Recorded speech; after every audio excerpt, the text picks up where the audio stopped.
Sometimes no's are actually serendipitous grace wrapped in this package labeled painful rejection or failure, right? And think about so many of the no's that you've had in your past. And think about what meaning have you assigned to those no's? Have you been like, oh, that no means my idea is never gonna work, or that no means like I'm destined to be alone and never be in a relationship, or that no means nobody wants me, or that no means I'm not good enough, or that no means, X, Y, Z, right? But here's the thing, when you reframe the no's, it's so powerful. And you have to reframe them in a way where you know it's true. So I go into an entire masterclass on how to do this in Worthy. There's a whole chapter on it that literally almost was its own book. We were so close to just making that a separate book. I'm like, oh, but I want it out now. So it's in here. This is so huge, you guys, because as human beings, we let our no's or our past, what we perceive as our past rejections and failures, stick to us, and we let them define us often, and we let them keep us stuck from going after the thing. And what it is, it's the meaning that we're actually attaching to what those no's meant. It's the meaning we're attaching to what those no's meant. So when you attach a meaning to a past no or a past rejection that can be, so painful, we don't want that feeling again. So it keeps us from going on the dating app. It keeps us from telling that person we want to be more than just friends. It keeps us from launching that idea out in the world, or sharing our art on social media, or trying to take our business to the next level with a big risk, right? Because we're afraid of the no's, the failures. So I open this with a question for you, which is, what if, every no that's ever happened to you is actually serendipitous grace happening for you, and it just happens to be in a package labeled painful rejection, right? And when you think about that, what happens is you start realizing, a no isn't too bad. A no isn't failure. A no doesn't mean I don't have what it takes. A no is just serendipitous grace that I'll learn later why it happened. Maybe it doesn't make sense now. Maybe you tried so hard to get that dude to like you, or to get that relationship or that marriage or whatever it was to work out, and you just don't know why it didn't. And you're feeling rejected or, like a failure, whatever it might be. But later, you always learn why, right? So I just want you to think about one no. You could pause this video and write it down if you want. One no or failure or rejection that's happened to you in the past. Maybe it was recent. Maybe it was years ago. Just think of one no right now, and I want you to write down how it honestly made you feel when it happened.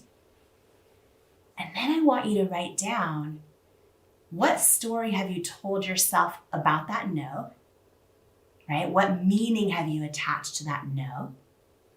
I want you to write that out. Write it out. Be super, super honest. It's just you and me. No one else is going to see it. You can throw it away at the end of this. Write out that no.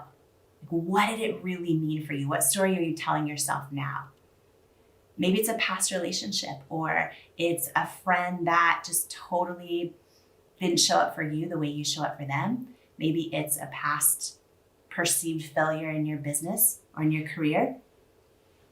Maybe you went for the job hard and you didn't get it. Whatever it might be. What is that story you're telling yourself about it, right? And then I want you to fast forward to where you are now. And you could do this now, or you could do this in the future.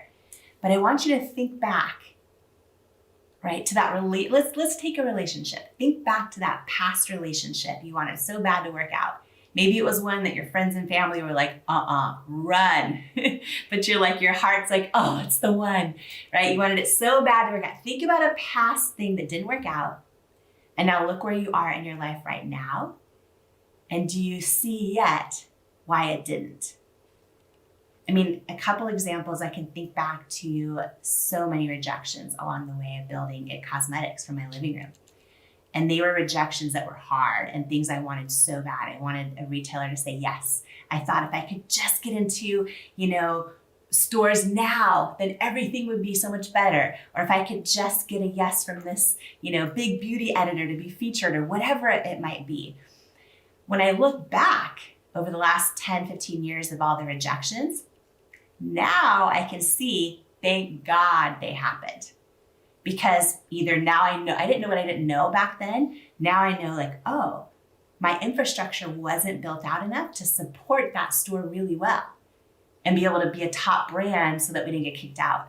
Or, the product development process wasn't so rock solid yet. If we would have got that big feature in the magazine, we wouldn't have been ready. We wouldn't have been ready to make the right impression with customers yet. I mean, it's always a thing where you look back and you realize things are always happening for you, not to you. And why this is so important, right? And maybe I can think of a number of past relationships. I remember a guy that I was dating and I wanted it to work so bad, literally so bad. And he was an alcoholic, like my father who raised me was, and all these other things. But I loved him and he was hot, all the things. He was a pro athlete. I just thought all the things. I look back now, I am thank God it didn't work out. Thank God. My whole life would be so different. I'd be living my life worried every single day, feeling unseen, unappreciated every single day, trying to make somebody like me every single day. But at the time, all I knew was that it didn't work out. I wanted it to, and I was devastated. So my point is this, that I had to learn how to reframe no's in building my business. I could have never started a business in my living room, built it to $1 billion company, had I not learned how to reframe no's along the way. And I reframe them in a way that's completely true. So right now, and again, in Worthy, there is, multi-hour long take you through process on how to do this in every area of your life. Because, and by the way, I haven't even mentioned this, Worthy, you can pre-order it now at worthybook.com. It comes out in a few months. When you pre-order, there's lots of bonuses and everything else to start implementing these tools into your life right now. So I'm excited about it. 100% of the proceeds donated, so I don't sell anything on my site or anything else. But you can grab your book anywhere they're sold. And when you go to worthybook.com, you'll get a bunch of bonuses and all that. But here's the thing. When you learn how to do this, it is so powerful. So right now you picked one no from your past and you wrote out the meaning you're attaching to it. And I want you to now think of that rejection or that no or that failure. And I want you to think, A, what have you learned from it? B, right, maybe it was a great lesson. Maybe it was that you learned, oh wow, something better is actually coming, a better opportunity, a better fit, a person that's more right for me, whatever it might be. And I want you to reframe that past no and that past rejection. Reframe it. So it could be oh wow, that was serendipitous grace, right? It could be oh, that rejection was protection. It could be that rejection's happening for me. Reframe that past no, because once you start doing that, you start associating less pain with no's and failure and rejection. And when you associate less pain with them, you get more resiliency toward them. That is one of the keys to getting unstuck. It's one of the keys to getting unstuck and just being fearless about going after, what you truly want, saying how you truly feel, being who you truly are. What if that no was just serendipitous grace, wrapped in a package labeled painful rejection? When a child is learning to walk, they fall over hundreds of times and they hit their head and they scrape their knee and they cry and these things, but at no point do they think maybe this walking thing isn't for me. They don't say, I'm just gonna crawl for the next 80 years of my life and just crawl everywhere. They eventually keep getting up and they learn to walk. They balance, they hold on to something, right? Yeah. You've got kids, and so you've seen this firsthand. They never stop trying to walk. Why do you think we as adults stop trying to walk into our dreams or into opportunities when we hit ourselves one time, we fall one time? Why do you think we stop when as kids we never we never did when we were learning to walk? I think I've never answered this question before, so I'm just going to pour it right out to you, my like how I really feel about that. I think kids have a knowing inside, an instinct. They want to walk, and they just think that they're going to figure it out. They see people around them walking, and they just do it. It's like a knowing, and nothing's telling them not to trust themselves. And I think that as we grow up, I think that everything around us starts to tell us not to trust ourselves. Like self-doubt is so huge. We get and just to use my own example, and some of the stories that I share for the first time ever in the book is like, it's like when you're in the spot of all the experts telling you they don't believe in you, or it could be other people's opinions, right, telling you they don't believe in you. It could be literally no proof of your own dream or idea that it's going to be successful, right? In those first 3 years of this journey of It Cosmetics, there was no proof. It was like no signs, right? Other than when women were starting to post their own befores and afters and spread the word online, which was great. So you were getting some sales. Yeah, we were doing about 2 to 3 orders a day on our website. Were you doing were you going and showing it in person at a live events? Were you doing QVC at this point? No, not. So QVC was our big first yes, and probably the scariest. Probably the biggest life and business decision, lesson I've ever learned. Was when did that come? After 3 years? Yeah, after 3 years. So the first 3 years, were you going to grocery stores and I tried everything, going to the fairground, any trade and anything, show, anything online. We Farmers couldn't afford markets. to advertise. Right. Any different beauty event. I mean, we would. My friends and family would walk into any Ulta or Sephora and be like, and they knew they didn't carry them, but they'd be like, "Can I talk to the manager? Do you carry It Cosmetics?" They're like, "It what?" They go, "Oh, It Cosmetics is so good," and they would try to hustle for us. It's very Sarah Blakely-esque, where her friends would go and place orders and make it all sell out. It was that. It was just trying to hustle. And the other thing is all the no's, like every time Sephora or QVC or Ulta would say no, like that was one thing, is that I didn't take it personal, right? That was one, I did a lot of things wrong. That was one thing I did right. And the second they would say no, it hurt, it sucked, obviously. But it's like, okay, I would literally, Lewis, I would decide to believe like it's going to be a yes, and I behaved accordingly. Like I would say, okay, thank you, but one day it will be a yes, and I'm so excited for when that happens. And then what I would do is every time we get like a press placement, or we would be launching a new product or whatever,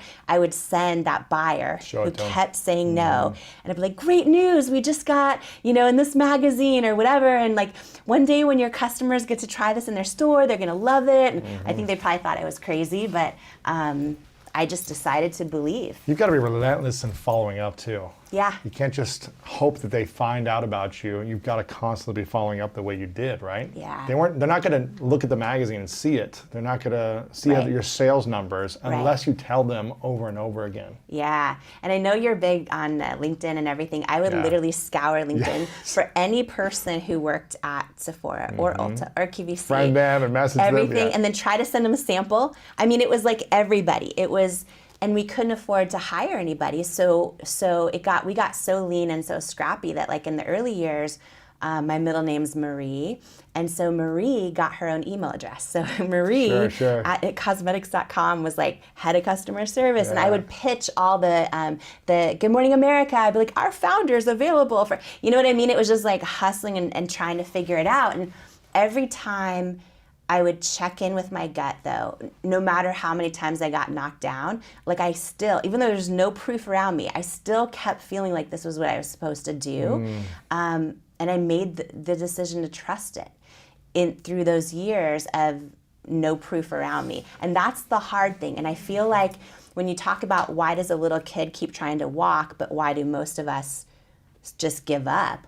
I feel like I feel like so many people either have never heard their own gut or haven't heard it in a long time. And then sometimes we hear it and we don't trust ourselves, right? And instead of putting our own intuition on a pedestal, we put things like other people's opinions or what our partner's telling us to do or our own self-doubt or what the experts are saying or the lack of proof of success around us. And how do you think we learn to trust ourselves more?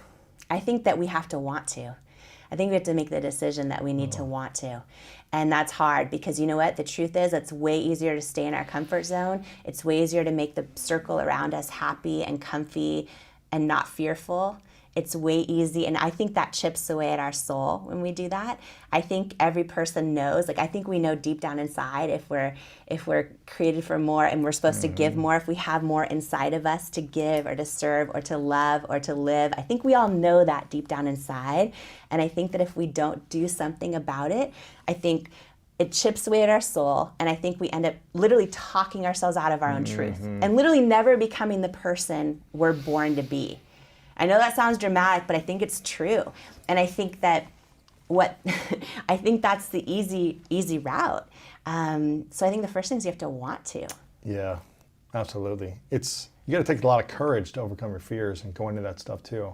I'm curious, the first time you went on QVC, what was that experience like for you? You felt like you had, a few years of building confidence under your belt, or were you extremely nervous right before that first experience?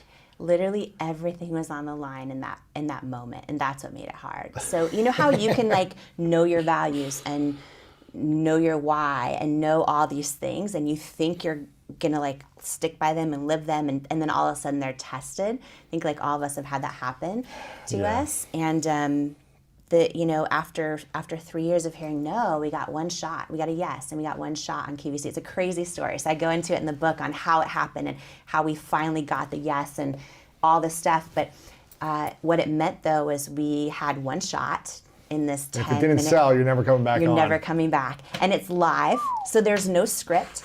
And QVC is, as you know, but maybe not everyone knows, it's a live television channel to broadcast to 100 million homes, and you have to, you're measured in dollars per minute, and so their airtime, it's not like a store where you walk in and you can see thousands of products. Only one product can be live on the air at that moment. So you're not just competing with beauty brands, you're competing with Apple iPhone and Dyson vacuum and Vitamix, all the stuff to hit a certain sales. So we got one shot and 10 minutes.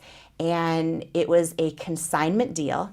So what that meant was we had to manufacture all the product, pay for it, et cetera, get it all shipped in there. Yeah, they don't buy any of it. No, not in beauty at the time. And then whatever, and then if it didn't sell, we would take it all back without being paid, go out of business.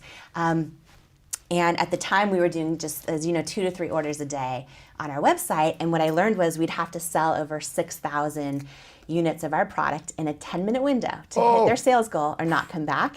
And so Paulo and I together, and Paulo, which is why I say his name, applied for 22 SBA loans and got rejected. It was the 23rd one in California, actually, that gave us an SBA loan just to cover the cost of the inventory for this one shot on QVC.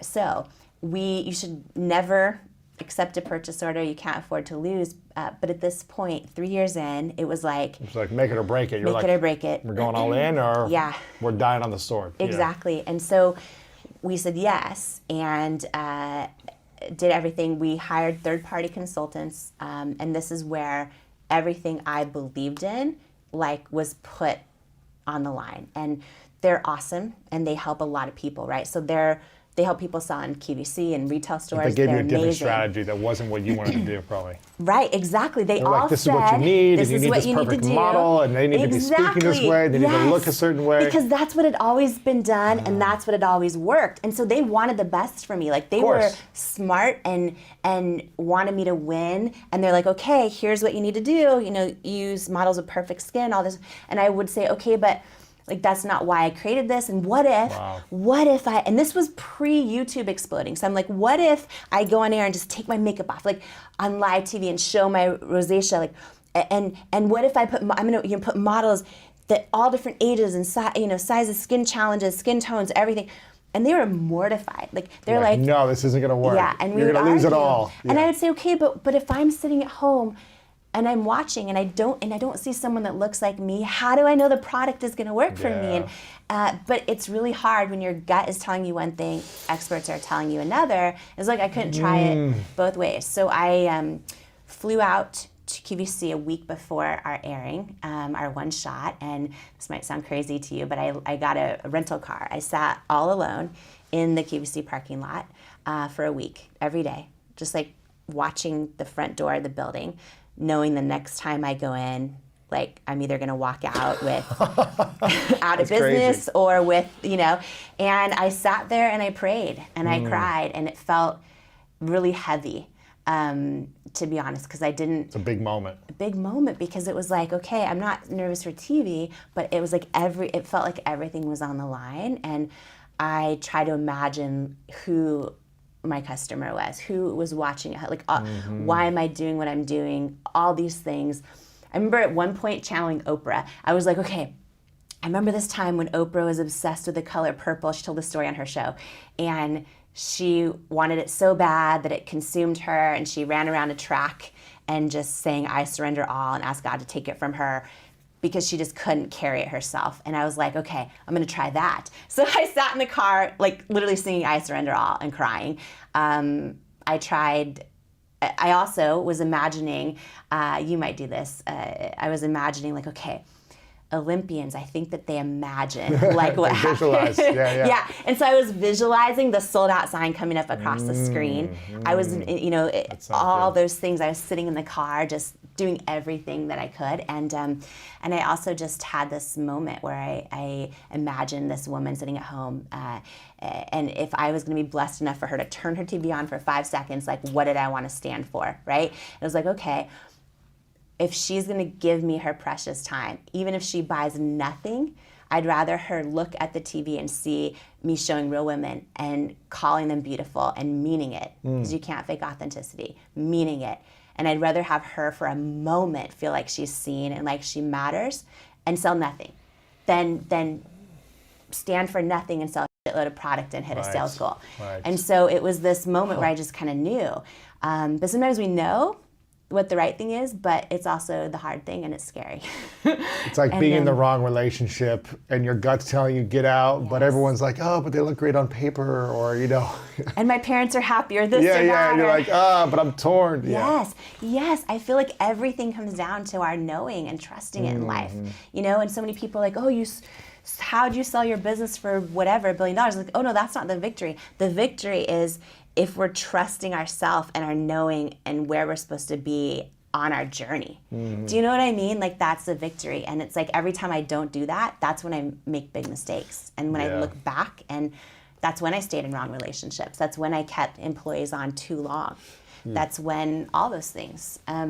So I'm walking in the QC building and I go into the studio, and there's cameras like we see right now. I know that the second the on-air light goes on, it's go time. live. Yeah, go time. Wow. Live to 100 million homes, and there's this 10-minute clock. And here's what I learned right before, okay? I learned, you're not guaranteed 10 minutes. Oh, if it's not selling at 5, Yep. see ya. So exactly. So you might be a minute or two in, and if you're not in real time doing well, hitting the goals, it jumps. Like your clock might go from 8 minutes, boom, you're down at 2 minutes, and you're like, and you if you try to sell, nothing sells. You know what I mean? And it's just if like you're forcing it, then people can feel it. You can feel it, and you cannot fake authenticity. That's the thing. So it was like, okay. How do you get sales in 2 minutes if they're not seeing sales when you haven't even told the story of the product? I know, exactly. You have to be so just, I know. And so, and I had prepared so hard for this. Like The consultants taught you how to pitch and how to position and tell a story within a certain time frame and everything. Yeah, and I literally thought, I walked in there thinking, okay, here's what I'm going to say off the top. Here's how I'm going to do this. And I didn't listen to consultants in terms of models. I'm like, I'm going to show real women all those things. But I'm like, here's how I'm going to do this demonstration on my wrist, all the stuff I had planned out. And then I did my host meeting a few minutes before the show, and she thanked me for my ideas and said, okay, but here's what we're gonna do. So literally scrapped everything. So we're not doing that. Nope. And I had, in that moment, I had to trust her, but I also had to just, like, I know, but they're so good. Oh, they're pros. They're such pros. Yeah, they know. So you had a co-host with you. Yeah, the QVC host, and then I'm there with the product. Yeah, like the entrepreneur, the founder, and she was amazing and all that. And but at that moment, like I remember the 10-minute clock, and I remember it was like 9:59, 9:58, and I remember like feeling my heart racing. This is it. Yeah, and it's so gross, but I remember like sweat. I remember Yeah. feeling sweat. And you would talk about how much we love Sarah Blakely. I was wearing 2 pairs of Spanx, and I remember feeling the sweat like dripping. I was like, okay, these Spanx are gonna save me because it's not gonna come through my dress. But then I also remember thinking like, I have to not make this about me or I'm done. It's like, okay, this is about how do I want to shift culture and beauty? Who is that woman watching? Like, if she's going to bless me with her time, how am I going to show up for her? And I remember this moment where my bare face came up on national TV, and then I remember walking to the models, and I was shaking like a leaf. So I had planned this demonstration. Just like 100 times in the mirror. Yes, in This the is the way it's gonna bathroom look. I'm gonna wipe this thing off. I'm gonna put Yes. this on. I'm gonna smile. Yeah. Yes, and it was so good in my bathroom mirror.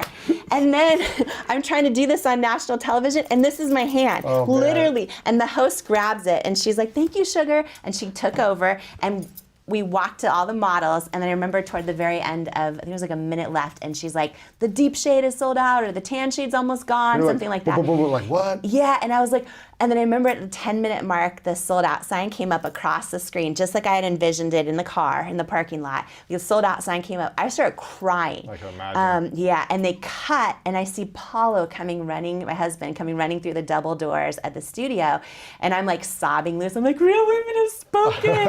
And he's like, we're not going bankrupt. And it was just like, and I was just like, ah. And that one airing turned into 5 that year, and then 101 the next year, and then we did 100?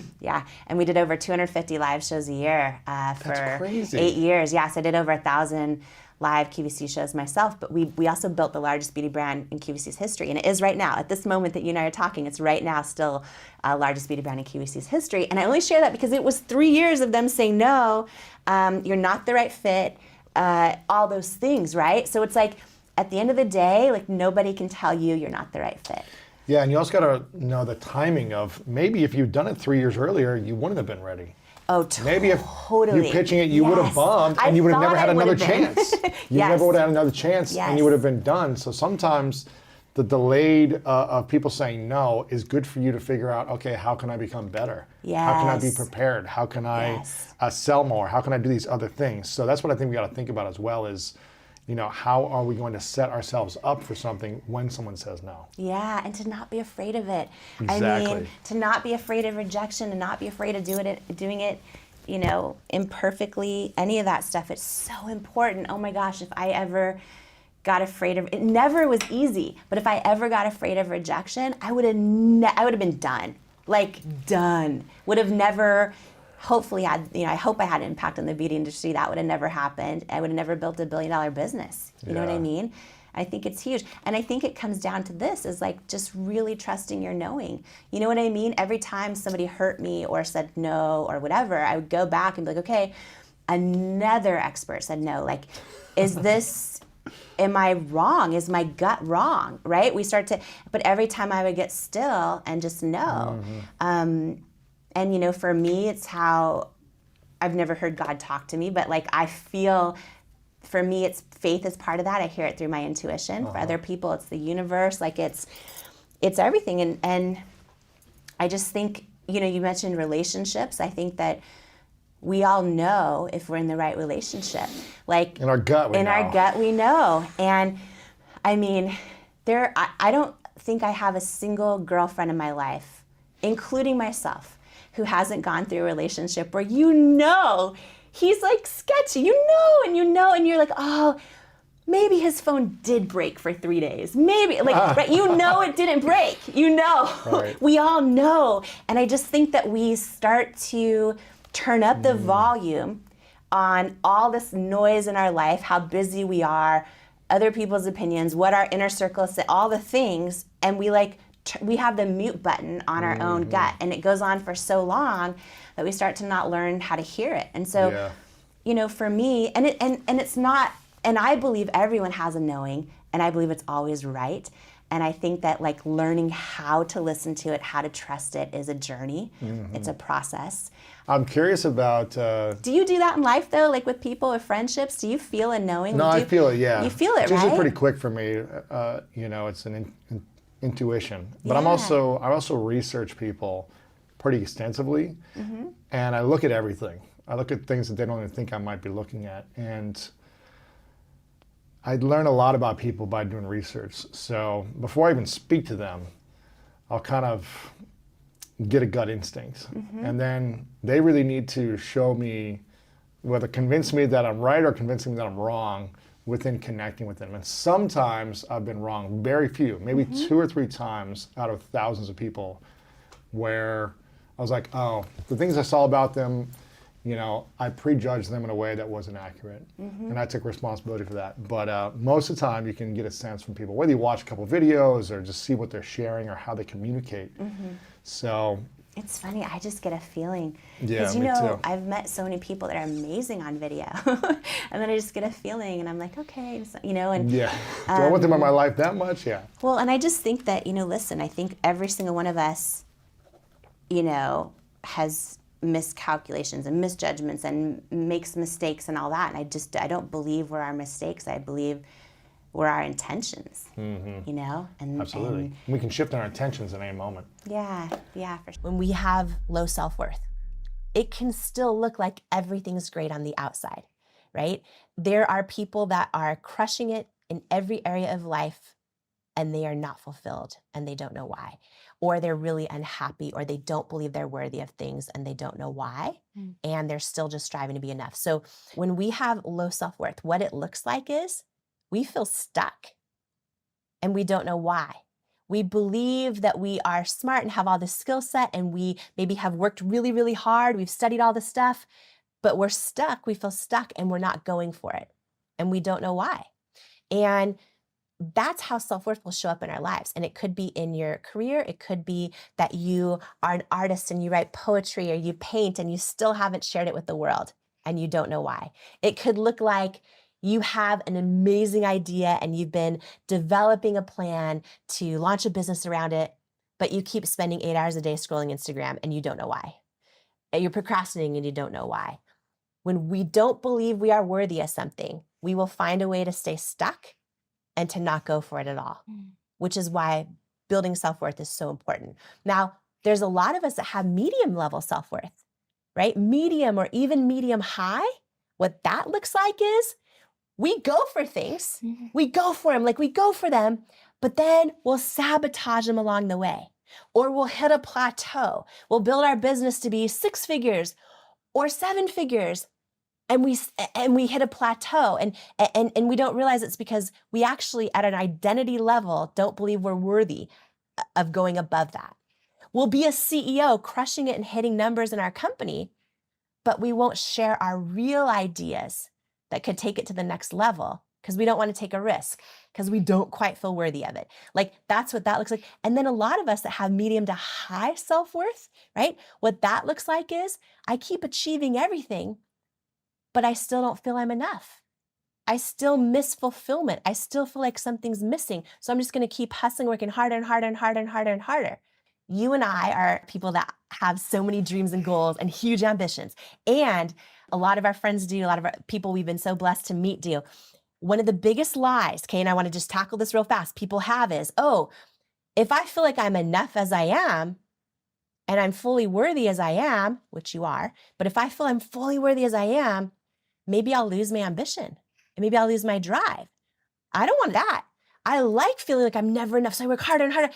It is the biggest lie. When you feel fully worthy, exactly as you are, it does not kill your ambition. It actually fuels it because now you're no longer, you don't worry anymore if you fail. Because you know it's not tied to your self-worth. You know you are rock solid enough as you are. So you actually, when you have strong self-worth, you actually take more risks. You actually have more ambition.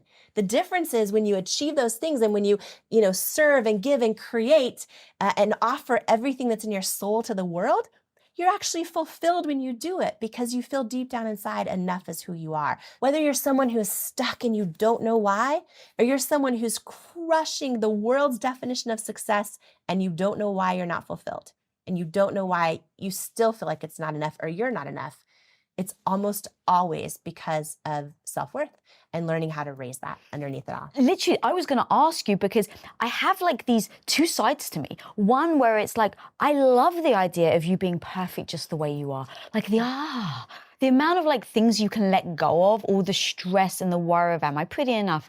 Do I look good enough? Am I smart enough? All of that, right?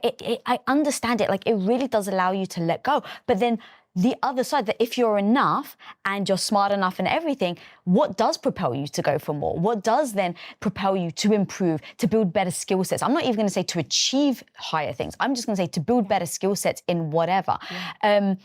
And you just answered it, because that's the disconnect sometimes that I think about and I worry about in myself, that if I think that, no, Lisa, you're perfect the way you are, then I won't keep going. And so I kind of, I liken it to, like, I just have like these dual people in my head, and I've got like the one voice in my head that's like, I love you, Lisa, you're good enough. And I go, come on, what the fuck are you doing? You know, on the other side of my brain screaming at me. And you need both. This is the thing, you need both for fulfillment, right? To feel you are enough, worthy of love and belonging exactly as you are, and also to be growing and building self-confidence and contributing. For ultimate fulfillment, you need all that. And the biggest challenge is that most people only do the stuff where they're growing and building confidence, but underneath they don't feel enough as they are. And that's when you can do all of it and never feel fulfilled and not know why. How many people have six-pack abs, have business that are crushing it, they're doing all the things, they're on the cover of magazines, they have 50 billion followers, and they still don't feel enough, right? So they're actually not able to enjoy any of the stuff that they're doing or to feel fulfillment. You know, so that's like the one thing, is building that sense of worthiness, that you are enough exactly as you are, and you're worthy of love and belonging exactly as you are. You're able to then enjoy it. And you also know, you know what? If I put myself out there and I fall flat on my face, you know, it might hurt my confidence, but doesn't hurt my worth. Dude, that's so strong. I mean, I wrote a whole book about confidence, and it never really, like, I said in the book multiple times, like, confidence is a muscle. It like, you have to build it, and then also it can ebb and flow. It's not like you always have the confidence. And so when I read your book and that worthy piece, I was like, oh my God, that's the underlying, the foundation to then be able to build your confidence. But if you don't actually believe in yourself and have the worth, then you're not going to go for it. Because let's say you've started It Cosmetics, right? And you've gone out and you've had a million rejections, but you've got one that you actually think the deal's going to come through. So you spent 3 years, you and your husband, like, saving every penny, building the company, really sacrificing, and then you go to this one guy and you think the deal is done, the dreams come true. And if you don't mind sharing that story of what he says to you, because this goes to that moment again. I am obsessed with this movie, Sliding Doors. Have you ever seen it, with Gwyneth Paltrow? So it's my audience heard me speak about it 1,000 times, but it's a story where she's about to board the underground, the tube, and she makes the tube, and then it cuts to a moment and it repeats where she's running for the underground and she doesn't make the tube. And these are the two paths. And you literally, throughout the whole movie, see her life going in completely opposite directions, just by making the door or not making the door. And when I think about the story that you're about to share, that moment of these two paths, where it's like, one leads you to selling it to L'Oreal for 1.2 billion, and the other one leaves you on the floor crying and never making anything of yourself. Yes. Yeah, the moments that define our destiny, right? And how we handle those moments, right? It's how we handle those moments. And, you know, so the one particular rejection that you're talking about, the story out of thousands of rejections, by the way, anybody today right now who's feeling rejected, or like they're facing setbacks or any of those things, like, they are never an indication of your potential for success. They are not. And the key is to never let anyone else's doubts about you turn into doubts about yourself in your own head. That is everything. Like, how we handle those moments, it's not if they're going to happen or not, it's how we handle them, right? And like, what are the tools in our toolbox to pull out and decide how we're going to handle those moments can change everything, right? And so in this one example, we had faced, oh my gosh, years of rejection. We were down to no money. I didn't know how we were going to make it as a company. Everyone kept saying no, and that they didn't think the business was going to work and all this. And I finally got a meeting with a potential investor who's really well-known, private equity company. They're very famous for taking like a lot of small unknown brands, turning them into these big companies that all of us shop for in the grocery store or big box retailers or whatever. And I was like, oh my gosh, if they invest in us, because they gotten a hold of our product and really liked it, I was like, if they invest in us, like, it's going to be life-changing. Like, A, we're not going to go bankrupt. B, maybe they can use their power to get me into all these retail stores that keep telling me no, like all this stuff, right? I was like, this is huge. And so we started taking meetings and meeting after meeting after meeting. It got to the final meeting. We had lawyers involved. We were in the diligence phase, which meant they were going to acquire the business or invest a big stake. And it got down to the final meeting where I was presenting the whole product pipeline. And at the very end of the meeting, like I thought this was going to be the moment, like my saving grace, right? And the head guy was about 3 feet from me. And then his whole team was behind him and they were awesome. And he says to me, like, congratulations, you should be so proud. This is a really, really great product, but we've decided it's a no. We're going to pass on investing in IT Cosmetics. Now, this was years of hundreds and hundreds of no's in. I was hoping this would be the one. And he says that to me and I say, okay, can you tell me why? Because feedback is usually a gift. And I said, can you tell me why? And he just got really quiet and he's standing about 3 feet from me. And he says, do you want me to be really honest with you? And I was like, yes, please. And then he just paused for the longest time. And I remember I started feeling my heartbeat in my ears because like I didn't know what he was going to say. And then he says these words to me. I remember the moment his mouth started opening and he says, I just don't think women will buy makeup from someone who looks like you with your body and your weight. And when he said those words to me, I actually never felt any anger toward him. But what happened instantly was like a lifetime of self-doubt and body doubt, like flooded my body all at once. So I actually felt when he was saying these words, like I was staring my own fear straight in the eye. But the moment he said those words, I got this feeling deep down inside. I'll never forget this feeling in my gut, like my knowing, right? Not my head. My head was like lifetime of self-doubt, body doubt, I'm not enough, all that, right? But the moment he said those words to me, I just don't think women will buy makeup from someone who looks like you with your body and your weight. I got this strong feeling in my gut that said, he's wrong. He's wrong. Like I felt it. Didn't know how I was going to prove it, but I felt it. Right now, Lisa, 89% of girls and women will opt out of meaningful activities with friends, with family, in public because they don't like how they look. 89%? 89%. Holy shit. So there is a whole chapter in here about do not wait on your weight to live your best life. I do not care what your weight is, but do not wait on your weight to live your best life. I think back to so many times in my life before I learned how to build self-worth when I waited on my weight to go on the date, to get in the photo, to attend the reunion. So many of us do this. And it's like, the time for change has come. It is why I wrote Worthy. No girl, no woman, no person left behind. 89% of us opt out of meaningful activities because we don't like how we look. What has this cost us in our life? In our relationships, in our friendships, in our joy, in our fulfillment. So in the moment this investor tells me this, and I go cry, in the next 6 years, there are moments that come to me where I'm like, okay, well, maybe I do just need to change my weight. All those things, right? But I know that's a lie. I know it in my soul. I know it in my soul. And so when we talk briefly about like the 4 R's and reframing rejection, you know, in this case, every time his words would come to my mind where he's like, I don't believe women will buy makeup from someone who looks like you with your body and your weight. That rejection was really painful for me. And I would reframe it with and redefine it with a new definition of, okay, rejection's God's protection. Rejection's God's protection, right? For some of us, it'll be rejection's the universe's protection. And I don't know how yet, but I chose to believe it. I chose to redefine that rejection and every other one to something I believe was true so that I was not fearful of future rejections. And so even after that painful rejection, every time those words would echo back in my mind, I would instantly, like literally intercept them, replace them with, oh, no. Rejection is God's protection. I cannot wait to see what's going to happen because God has got me. And yeah, that dude didn't believe in me, but you know what? I know it's protection. I don't know how yet.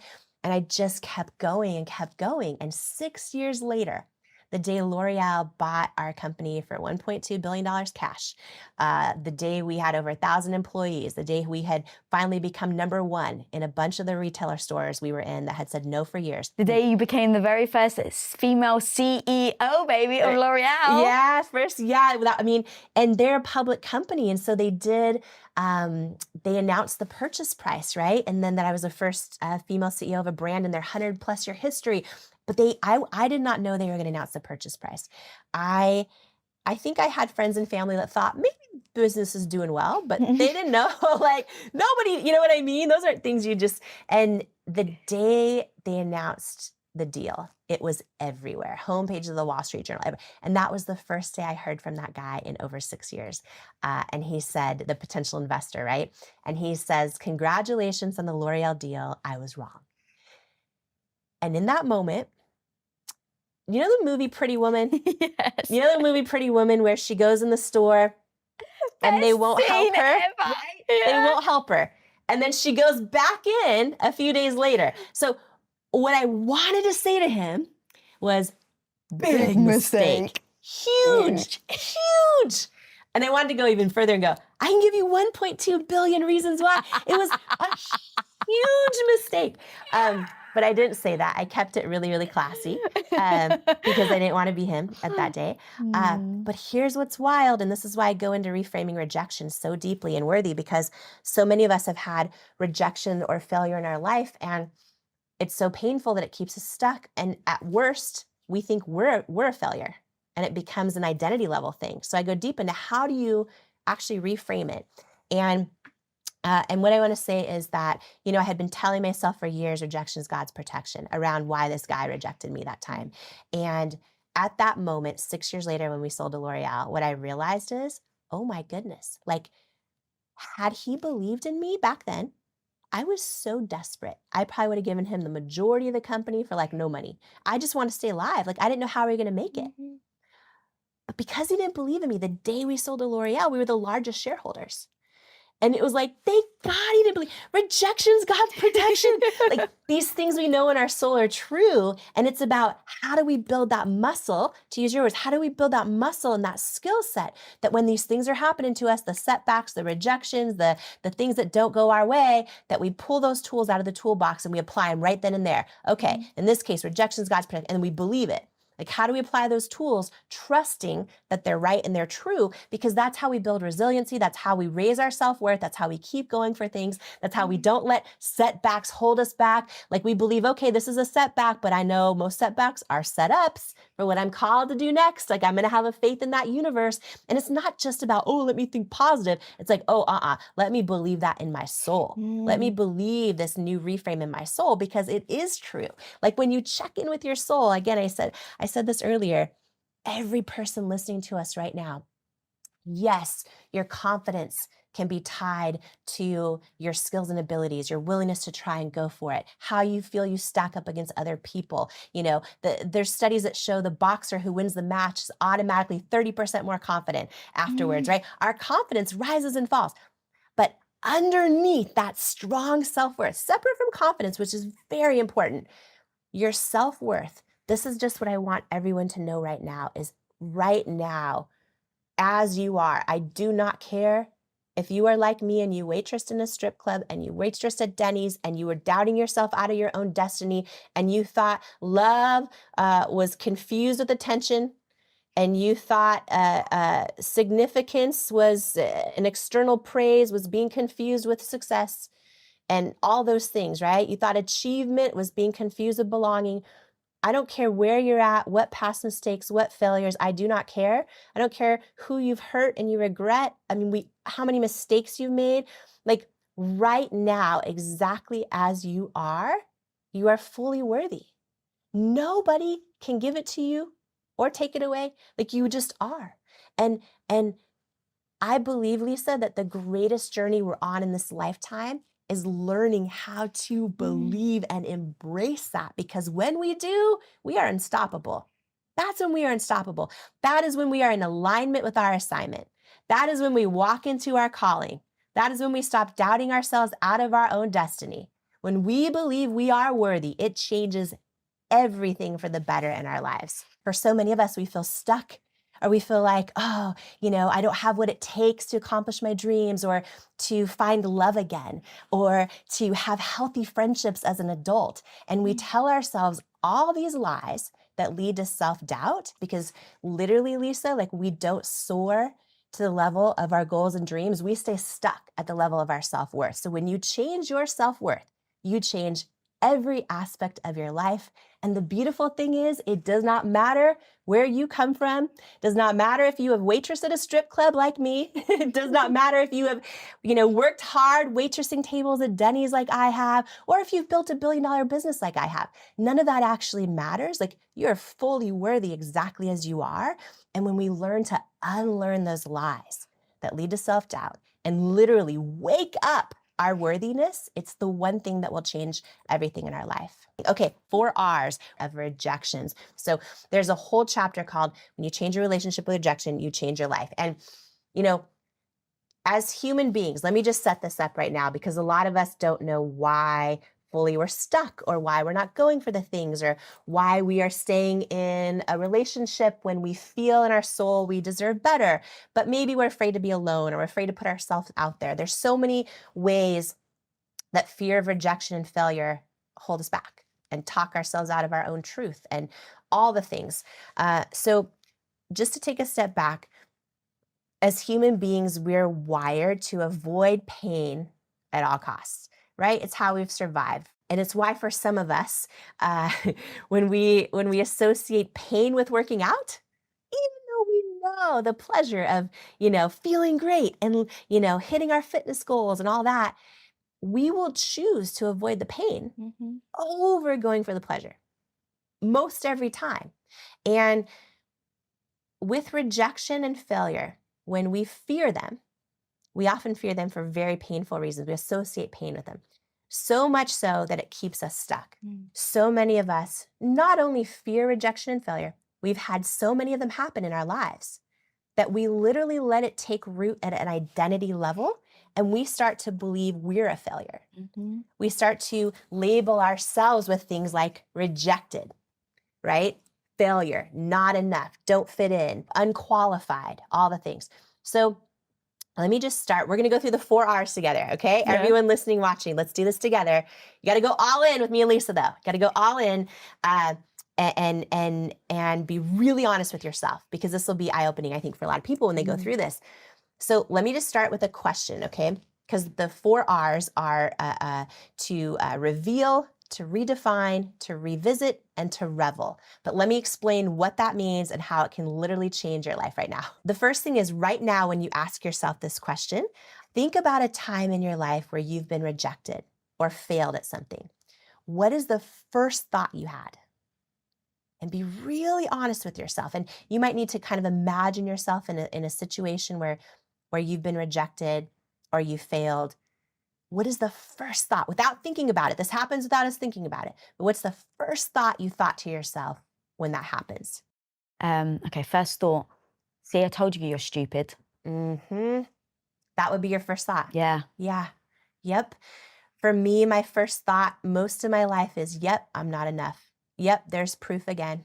I'm not enough. And yours is, yep, I told you you're stupid. Lisa, bill you. Okay. Whenever I've been in rooms and I've asked this question, the number of answers that people are so vulnerable and brave to share are so similar to yours and mine. Like, I should have never tried. I knew it. I don't have what it takes. I'm a loser. I'm, stupid. It's like the confirmation of the negative that you think of yourself. Exactly. Yeah. And so here's what happens. And for so many of us, watching us right now, everyone who just thought of that thought, write it down if you can. I don't want you to forget this, but that very first thought you had, some of us have multiple. We can have multiple. Write them down, right? For me, it was almost always, yep, there's proof again. I'm not enough every time. What your thought you just had right now is your current definition of rejection or failure. That is your current definition. So we've just revealed, first R, your current definition of rejection or failure. For most of us, that definition is so painful that we want to avoid it at all costs. So, because here's the thing in life, everything is the meaning we assign to something, right? And if you are assigning a meaning to rejection or failure that's painful, we're wired to avoid that at all costs, which is then why we feel stuck, why we're not going for things, why we're not taking things to the next level. We don't want to risk feeling like, oh yeah, I'm stupid, I'm not enough, I'm a loser, all the pain that comes with rejection or failing, right? So revealing your current definition is huge. And for every person who just had a thought of their current definition that's painful, it is most likely a big reason of why you're stuck, or a big reason of why you haven't necessarily taken stuff to the next level, or why you're not sure why you're not back on the dating app, or you're not going up to the person at the party, or any of those things. If our definition stays painful for our entire lives, it will prevent us from taking our life to the next level, right? And we will end up looking back and going, wow, what has fear of rejection or failure already cost us in our life? And for so many of us, the answer is way too much. Even to pause this episode or to do this at the end of the episode and really take some time and think, what has this current definition of rejection and failure already cost me in my life? And you can even do it by categories in my life, in my relationships, in my friendships, in my hopes and dreams, in my career ambitions, in my joy, in moments of being at the pool with everybody, moments with my children, all of it, right? Moments of celebration. What does it cost me when I look in the mirror? For a lot of us, we reject ourselves, and we're afraid of it. So the first thought everyone just wrote out that you just had, for Lisa, yours was, I told you that you're stupid. yeah, see, I told you that you're stupid. And for me, my whole life, it's been, oh yeah, there's proof I'm not enough. And so that's our current definition. We have revealed our current definition, the first R. So the second R is to redefine the meaning we attach to rejection and failure when it happens in our life. How this happened for me, it was years and years of rejections. And one day I'd had a really painful rejection from QVC. I knew in my soul, this is the thing, when you have, so many of us think our intuition's wrong. It's not wrong. It's just divine timing isn't right yet. Okay. I knew in my gut, in my soul, we were supposed to be on QVC, which is the live television shopping channel broadcast to 100 million homes. But every time I sent them our product, it was a no, right? Every time. And eventually, we built the biggest beauty brand in QVC's history. So I was in the season of long rejections. I just got a real painful rejection from QVC. I was under my covers, crying myself to sleep, all that. And I remember I just felt like, why do I keep feeling like I'm supposed to keep going? Every time I pray about it and get still, I feel like I'm supposed to keep going when everyone around me is rejecting me or telling me no or saying it's never going to work.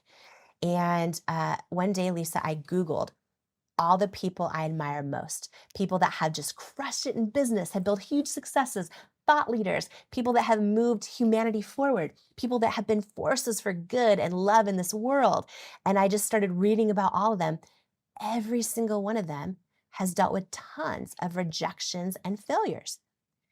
They're just the brave ones willing to keep going anyways. And that day, I wrote out this new definition for rejection. I wrote, rejection does not mean I'm not enough. Rejection means this is a victory because I'm one of the brave ones who's willing to keep going for it, right? I'm not one of the people sitting on the sidelines, not going for it, living my life in regret. I'm going to decide right now that every time a rejection happens, every time I fail again at something, this is huge. This is a victory. This means this is a reminder I'm one of the brave ones willing to go for it. And I literally believe that, right? And I wrote out that definition. Another one that I wrote out was rejection's God's protection. Oprah loves rejection's redirection, right? We all have these meanings that we write out, but they have to be true in your soul. And so the second R, which is redefine, is so important. And you can use, some of the ones I've shared, you can write your own new definition, but it has to feel true in your soul. It could be like, rejection means I'm putting in the reps and I'm one step closer to getting what I want. I'm putting in the reps, like whatever resonates with you. But step 2, the second R, is to write out a new definition of rejection that you are going to, every time you face rejection or failure and you're tempted to play that old soundtrack, you intercept it, you replace it with your new definition you know to be true. And I assume that new one also has to propel you forward. Yeah. And what it does, Lisa, it builds resiliency. You start to fear rejection and failure less because you're not attaching pain with it anymore, right?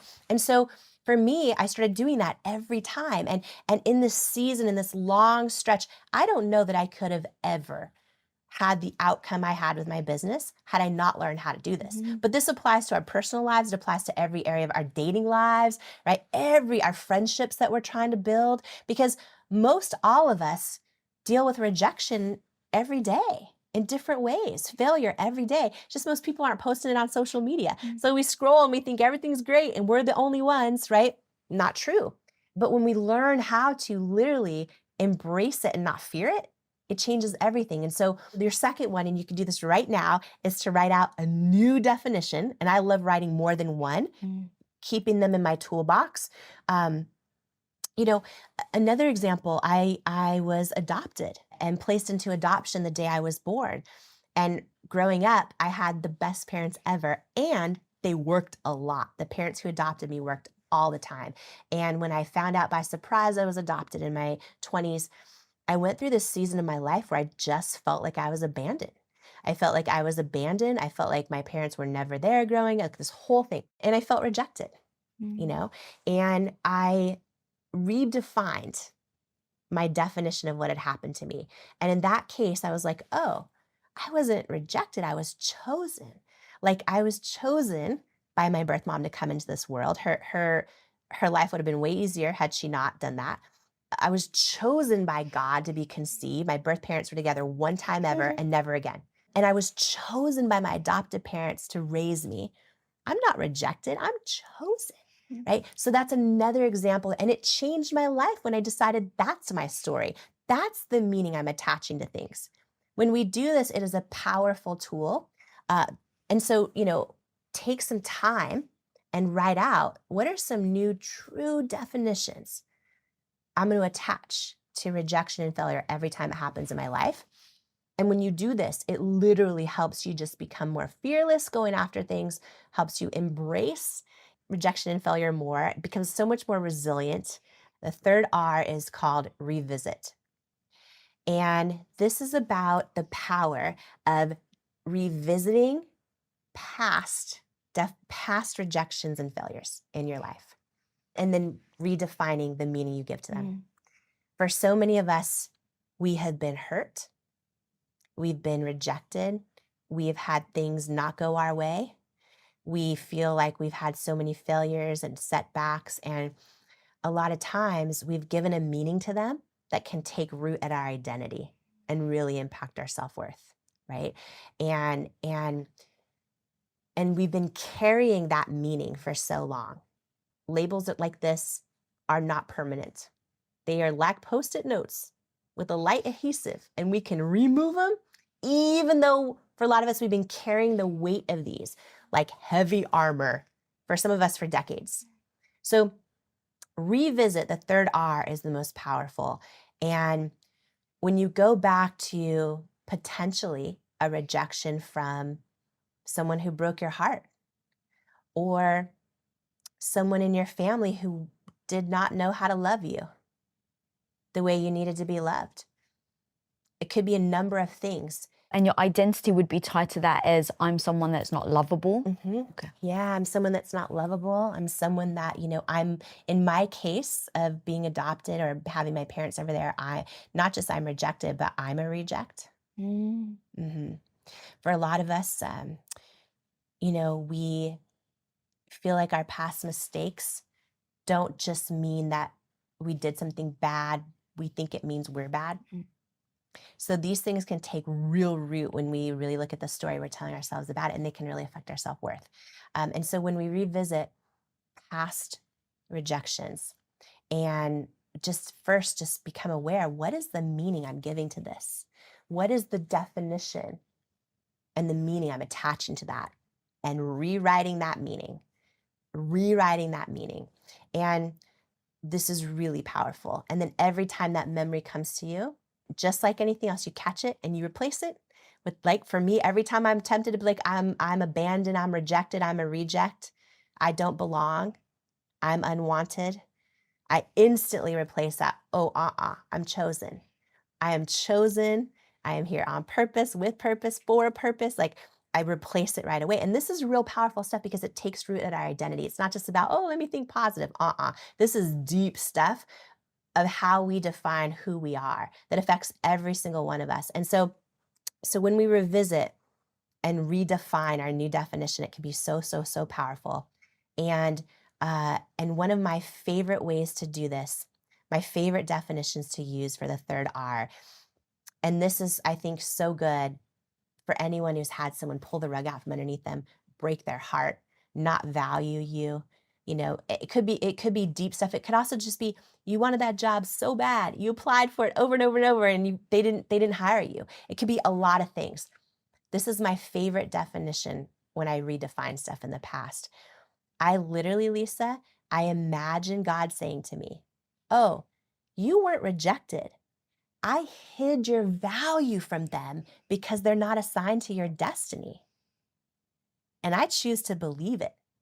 And over time, we learn these things are true. Like, how many times has, like, the dude broken your heart and everyone was like, he is no good for you, but you're like, I love him. And you want it to work so bad and he just doesn't see your value. Now, 10 years later, you're like, thank God I did not end up with him. Thank God I did not end up with him, right? God hid my value from him because he is not assigned to my destiny. And Lisa, to this day, even, if we have friends and for some reason I'm not invited, or there's someone I just adore them and I don't know why, but no matter what I do, they're just not into me.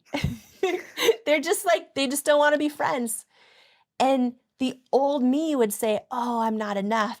Now I'm like, oh, God's blocking my value from them because they're not assigned to my destiny. Mm. And it prevents me from letting this take root at a worth or identity level. I believe this definition. I believe this. And over time, sometimes we don't see it right away, but over time, these new definitions, they prove to be true because you knew in your soul they were true when you wrote them. Mm-hmm. Right? When you know and that's why when you write out your new definitions, you got to know in your soul level they are true. Whether for you it's, rejection is the universe's protection. The universe always has my back. I'm going to trust it. Whether it's for me, oh, God hid my value from them because they're not assigned to my destiny. Over time, like, I know that is true in my soul. And so over time, it always proves right. Rejection's God's protection in the case of the investor, whatever they are.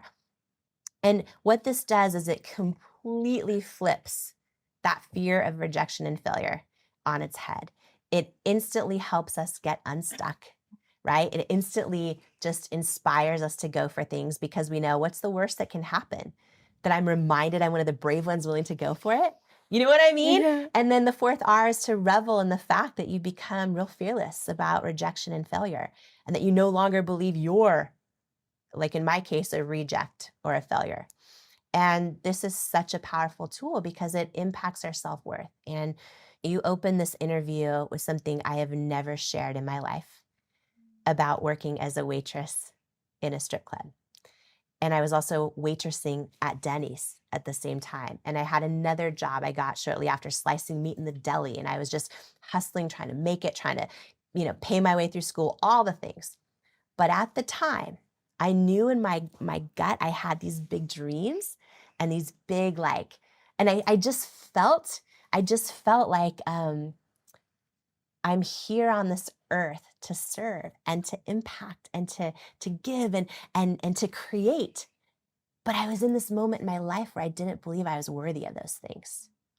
And all of these tools, had I not learned them, I would have never stepped on the trains when the doors opened. And I'm just like, to be here, I'm going to get emotional if I talk about this, but honestly, to be here with you, talking about these things, to know that 80% of girls and women don't believe they're enough right now, as we're talking. like 73% of men feel inadequate. Like this affects every area of our lives. And I feel like I know in my soul, when we learn to believe we are enough and worthy exactly as we are, is the moment every single thing in our entire life changes. It's the moment we step on the train, and it's the train to our destiny. But so many people, they want to step and they don't, and they doubt themselves out of their own destiny. So literally, the time for change has come, Lisa Bill. No girl, no woman, no person left behind in knowing they are worthy. That was so freaking amazing the way you broke that down. And as you were doing it, I was like, this is like the medicine and the recipe, right? If you want to be a chef, you need to know what ingredients do what to something. Yes. And then you can try, you can dabble, you can follow someone else's instructions, you can create your own. But we don't think that about life. I used to think when I was younger, extremely insecure, that, girl in North London that was getting bullied for her looks. I would look at Oprah and I would look at other people amazing, and I would just dismiss them. I would dismiss them because I was like, well, they're born special. So I could never do that. And it was a great soothing mechanism in real time to make me feel better about myself, to dismiss other people that were amazing. And then that way I didn't have to challenge or look at myself. And having gone through my own evolution and meeting you, it's insane how wrong that was. And I will let you speak for yourself, but I don't think I'm anything special. I just think I'm resilient enough to keep on going when I get dinged, when I get punched in the face metaphorically. And so the way that you just broke that down, hopefully, are the ingredients that someone can now take, make their own dish, but actually start to live that life that they want, right? That they don't allow rejection as the thing that holds them back, that they don't dismiss themselves of what they're freaking capable of by looking at maybe somebody like you and going, well, I can't be as good as Jamie Kern Lima. And that's why I wanted to start the interview exactly how I started it, because I think that it is a beautiful way to see what is possible. And the fact that in this whole interview, you've broken down how that was possible is now honestly the biggest gift I think you can give people. And to your point, this is why I show up as well, is that if we can allow people, like I'm still learning, I still learn from you, I still learn from the book, like I always want to keep growing. And if we can help people have that mentality that it doesn't mean that you're a failure, that it doesn't mean that you're worthless, that it doesn't mean fill in the blank, now can you imagine what's possible? Okay, I cannot sit here as your friend and hear you say you do not think you are special. Let me just say something, okay? There's a whole chapter in Worthy called You're Not Crazy, You're Just First. And every single one of us right now, every person watching, every person listening, like there is not, whether you listening, watching right now, believe that you are made in God's image the way I do, whether you believe in the universe, whatever you believe, this is undeniably true, that there is not another person in this entire universe quite like you, right?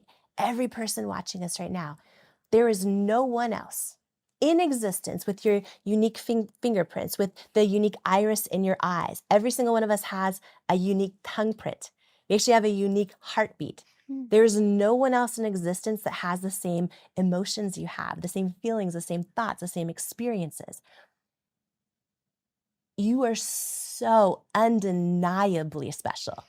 You can't even argue it, no matter what you believe. You cannot argue it. And here's the thing that I would love to leave everyone with. When you are brave enough to show up in this world as who you are, all of who you are, by definition, you're first. There's never been another you before. There will never be another you again. And when you show up as who you authentically are, you're first. So don't be surprised if not everyone gets it and not everyone gets you.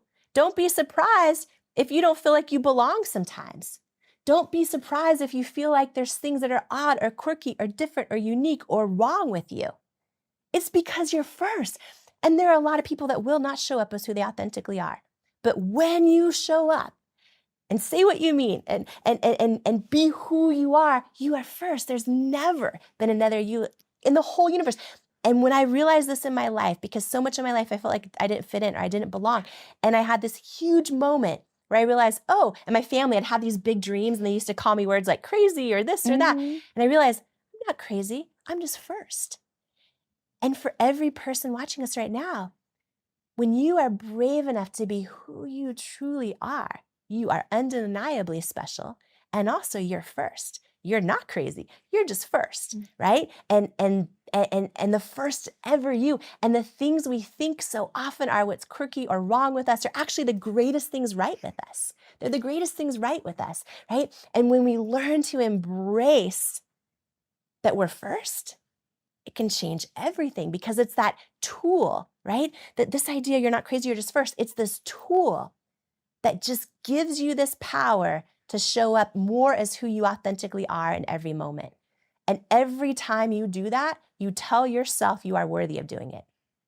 And that is how you rise your self-worth one step at a time. One of the first being, I think you mentioned around 80% of women, 73% of men experience a lot of serious self-doubt and a lot of limiting beliefs. You talked about, obviously, one of your biggest, it seems like one of your biggest issues was rejection, this fear of rejection. Would you walk us through sort of your experience with what some of your biggest limiting beliefs were and how you overcame those? Yeah, absolutely. And so I would love to do this with you if you are great with it, with everyone listening and part of this show with us right now. Because the fear of rejection and the fear of failure is one of the biggest reasons we stay stuck. And I would love to share kind of a tool, like a real practical framework that we can do in our lives right now to kind of take a step forward in overcoming this. Because I truly believe, and by the way, when I wrote this book, Worthy, it's really because my biggest journey in life has been, how do I believe I'm worthy of my hopes and dreams?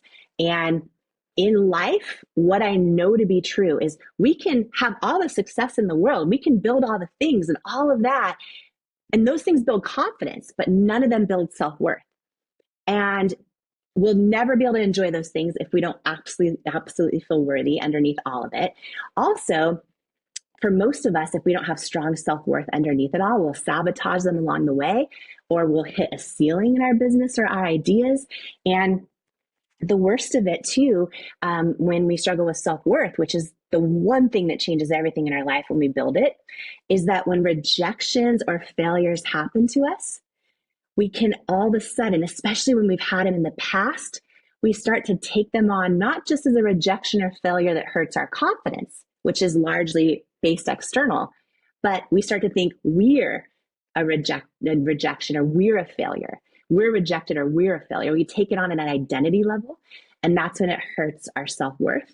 That's when so many of us stay stuck and don't go for things. And so, step one is, there's a whole chapter that almost was its own book. It was going to be its own book, but I didn't want to wait 2 more years. And so it's inside Worthy as a chapter called When You Change Your Relationship with Rejection, You Change Your Life. And so here's what I would love to take everyone through. There's a framework called the 4 R's. And this has been life-changing for me. It's been company-changing, relationship-changing, all of it. When you think about how, as human beings, we're all wired to avoid pain at all costs. Yep. And I know so many people, even though they know if I go to the gym, I'll be healthy and I'll have all of these pleasurable rewards, but I just hate working out. And so many people will want to avoid the pain of working out, even though they know the payoff. Like, we're just wired to want to avoid pain. And so for most of us, when we think of getting rejected or failing at something, we associate so much pain with it that it keeps us stuck. And so just to do this kind of in real time with everybody, because this is something you can apply to your life right now, that is just, so powerful. So right now, just ask yourself this question. We're going to go through the 4 R's, and this is the first R, called reveal. So right now, ask yourself this question and really be honest with yourself. Think about, a time when you have failed or been rejected. Maybe there's many times, but what is the first thought that goes through your head when you get rejected or you failed at something? And a lot of times we're not even aware of this first thought. We just have it, right? But if you're listening to me and Josh right now, think about this. What is the very first thought you have? And be really honest with yourself when you get rejected or you fail at something. Josh, what is it for you? I think that I could do, well, it depends on the person probably. One, it could be, I'm not smart enough or I'm not good enough. And the other could be, well, it could be actually pushed back at the other person of, well, that person, doesn't know what they're talking about sort of idea, or that person's not smart or wise. And so it's probably could go two ways. Two ways. So, so good. For me, most of my whole life, mine was always like, yep, there's proof I'm not enough. Yep, proof again, I'm not enough would be the first thought I'd have. And for a lot of people, like I've asked, various groups this question, and I've had a whole room of CEOs in tears because a lot of people aren't aware, but for a lot of people, the first thought they have is something like, I'm a loser. Why did I even try? I knew, who do I think I am going for this? Not smart enough. The one you brought up is a big one. So what thought that you just had for everyone listening, right? For Josh, it was either, oh yeah, I'm not smart enough, or, oh, they're not smart enough, they're wrong. For me, it was like, yep, there's proof I'm not enough. Whatever it was for you listening right now, that first thought you have, that is your current definition of rejection and failure. So that is the meaning that you attach to rejection or failure, often without even realizing it. And for so many of us, that meaning is so painful that we want to avoid it at all costs. So we stay stuck. We don't go for the thing. We're running a great business, but we don't put our wild idea out there that just might move the needle, right? Because we want to avoid the potential of rejection or failure because of the meaning we attach to it. And so most of my life, it was always like, oh, yep, there's proof I'm not enough. I'm not enough every single time. And what happened is, as I was building at Cosmetics, going through hundreds of rejections, there was one rejection one day. I just had this dream and vision we should be on QVC. You know when God tells you something and you feel it, but like no one else seems to agree and you don't know why? Yeah. And like we eventually built the biggest beauty brand in QVC's history. But for 3 years, they said no. And not only no, but you are not the right fit for us or our customers. I mean, there was one no in particular was so painful because we were so close to bankruptcy. And so I'll never forget this no. And I just like crawled under my covers. I started Googling every person I admired most who has built incredible things in business and who has moved the world forward, who's helped heal humanity through love, who's, shifted culture. And I started reading about all their stories, and every single one of them has gone through countless rejections and failures on their journey. They're just the brave ones willing to keep going anyways. And so that day I wrote down, rejection does not mean I am not enough. Rejection means this is a victory because I'm one of the brave ones willing to go for it. Like, I'm not going to just live my life on the sidelines and then deal with all this regret of never trying. Like, I'm going to decide right now. And here's the thing, you have to believe this to be true in your soul. But I decided right then, okay, every time I get rejected, I know my first instinct is going to be that old definition. Oh, I'm not enough. I'm going to intercept it. I'm going to replace it with that new definition. This is the second R called redefine. And from now on, when I get rejected, I'm going to say, this is a victory. I mean, I'm one of the brave ones willing to go for it. And of course, I have to intentionally believe that for it to feel true. But over time, it does. Another big new definition of rejection that I started adding to my toolbox. And this is how I got through hundreds of rejections and eventually built a $1 billion business. And another one was rejections, God's protection.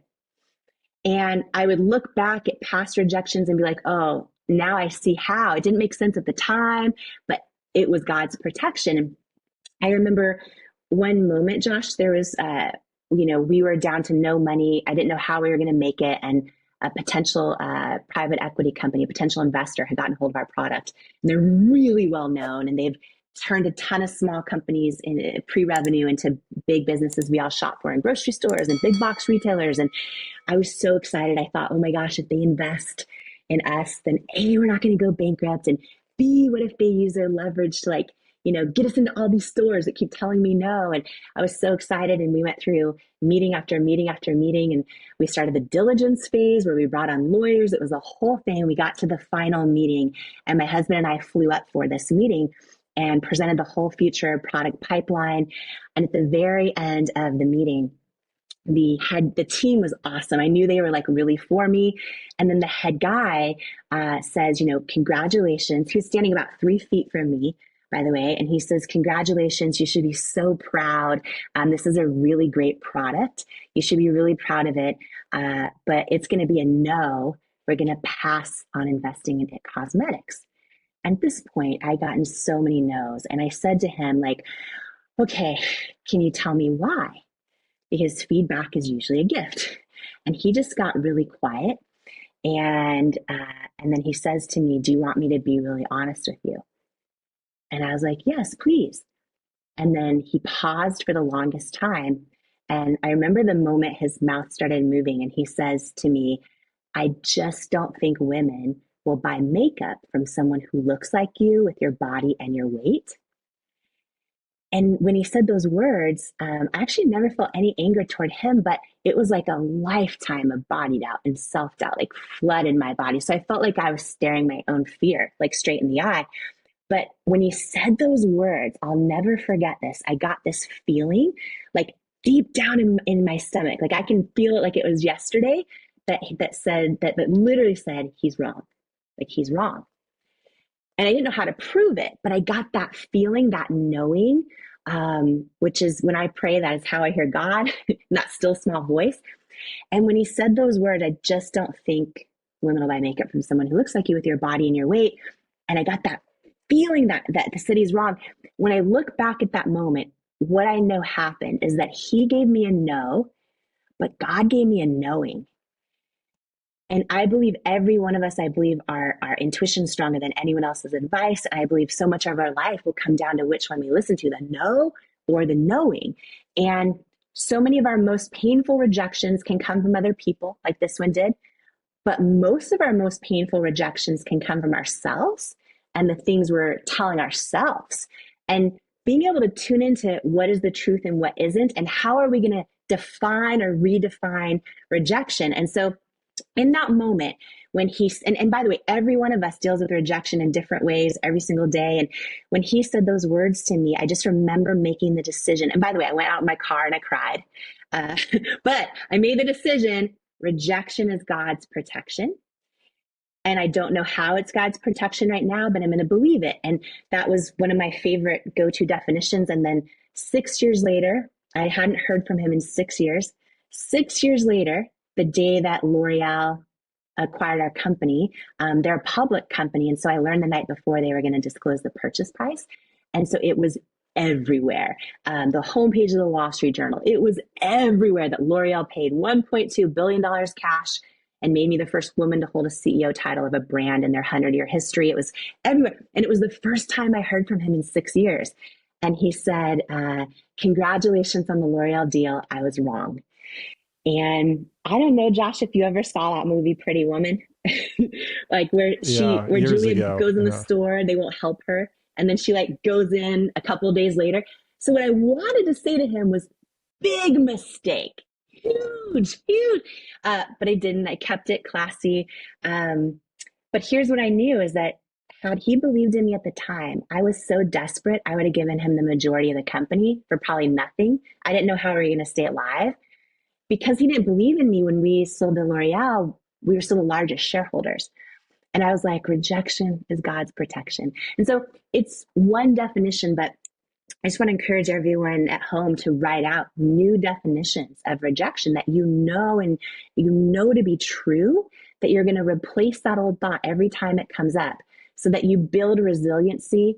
You don't let rejection or failure take root and make you even for a second think you're rejected or you're a failure. And you just start building that resiliency. And the third R, really, I'll try to go fast through these. The third R is to revisit. And this, I think, is the most powerful one. And it's taking that ability to redefine rejection, but revisiting past rejections and failures. For so many men, for so many women, we have had past people hurt us, reject us. We have made our own mistakes. We have failed so many times, and we let those labels and those limiting beliefs take root and it's almost like we're trying to fly carrying these lead balloons of labels we've put on ourselves from our past. And we can easily start to believe our past can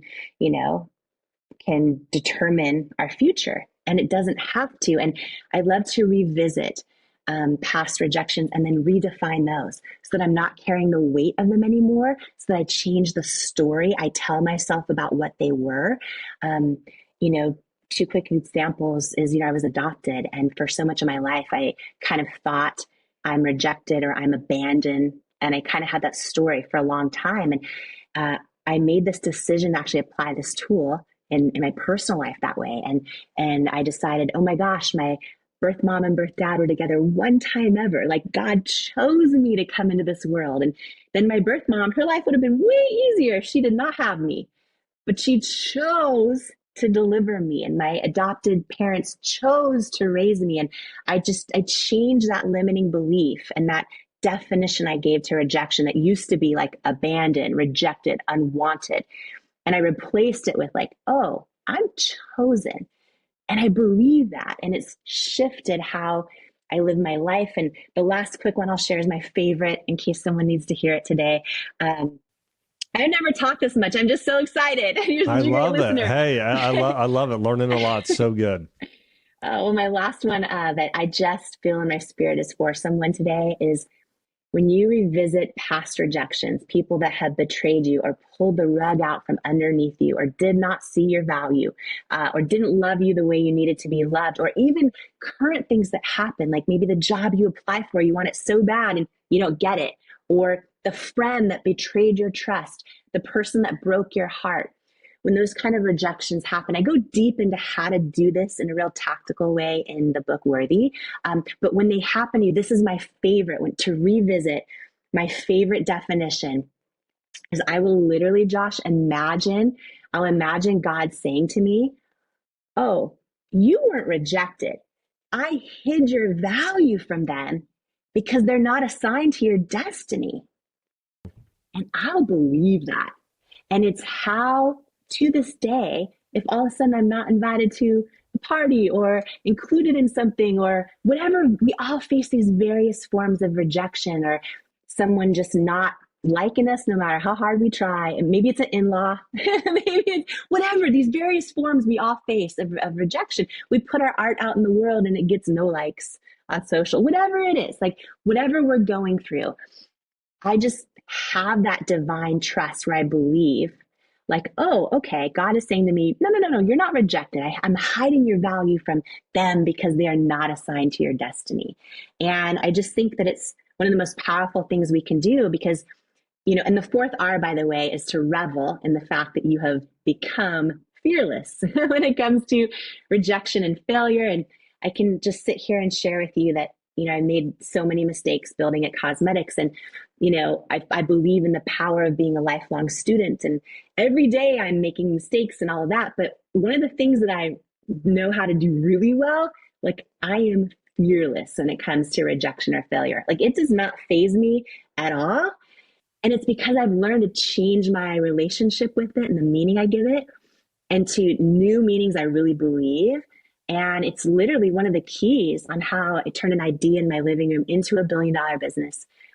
It's one of the keys on how, I poured my heart and soul into Worthy and I'm putting it out there in the world. Like I believe it's for a reason bigger than myself. So yeah, when you change your relationship with rejection, you change your entire life. Ladies and gentlemen, rock this house and welcome to the stage, Jamie Kern Lima! Baby Kern Lima! Every single one of us has had someone tell us we're not enough. Every single one of us has had someone say words to us that hurt.